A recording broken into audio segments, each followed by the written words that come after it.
So last time it was Gary Puckett, but today it's Wilson Pickett. Similar surnames is probably all they have in common, but I guess we'll see as we find out about and listen to Wilson Pickett's final top 40 hit. So I've only recently started this series looking at the last top 40 hits of notable acts, and 4 episodes in, this is already the second time, Bob Dylan being the first, where we're crossing over into one of my other series on the channel, which is where I celebrate 2024 by listening to songs that reached 24 in the charts. So that's one of the reasons I'm getting to Wilson Pickett so early, but it's also a chance to broaden my musical horizons a bit more because, unlike most of the artists I cover on this channel, I don't really know much about him or his music, and I probably should. So we'll get into it in a moment. I do know this song, just not his version. Is that a clue? Not really. So as ever, I'll provide a brief chart history, and we'll follow that by giving his final top 40 hit a listen. So here are your Wilson Pickett chart facts. Okay, the first question we always ask is, was he a singles or an albums act? In this genre, most of them were singles based, and he's no different. As for his total number of US top 40 hits, 12. Total US top 10 hits, 2. Now, I only cover the Hot 100 when I'm looking at this, so it's not the full picture with an artist like this where he had 18 top 10 hits in the R&B charts. So I'll just mention that now, but if you're thinking, what do you mean he only had 2 top 10 hits? That's what I mean. 2 in the Hot 100. Now, his first crossover hit in that chart was In the Midnight Hour in 1965, which hit number 21.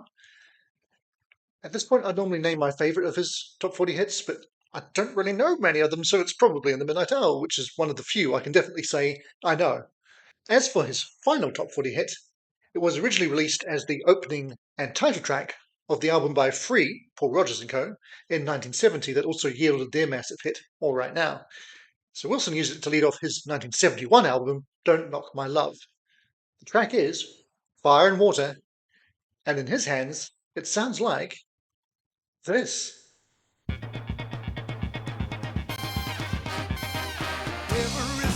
Very different. I got a heartache coming my way. I don't want to say goodbye, but look at the tears you made me cry. I don't want to say goodbye, mama, but look at the way you made me cry, yeah. Every way that's nice. You got a heart that's made of ice. That's why I know fire and water has to make you their daughter. You got what it takes to make a poor man heart break. A poor man heart break. Woman, you turn me on. As quick as a flash, your love is gone. Baby, I'm gonna leave you now. I got to make you breathe somehow. There's nothing but fire and water has to make you their daughter. You got what it takes to make a poor man heart break. A poor man heart break.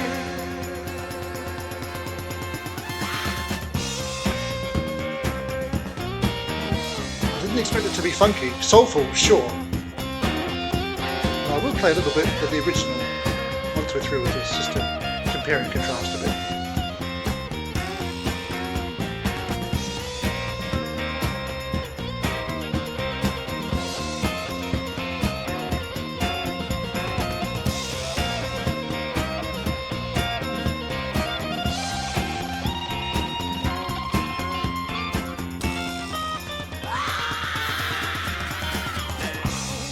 Say goodbye,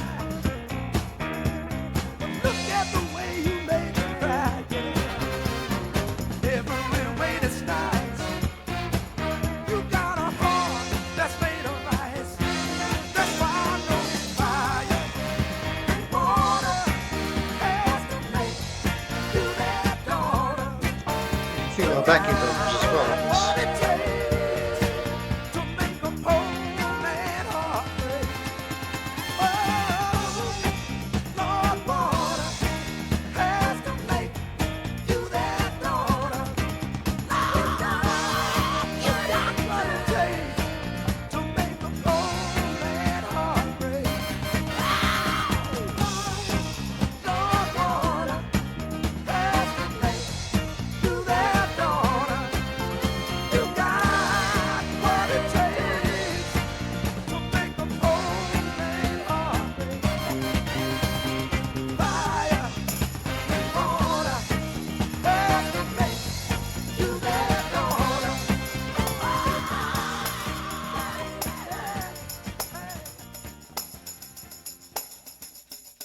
I was wondering why there was suddenly something beating out of time, and I guess that's going to lead into the next track on the album. So we'll stop it there.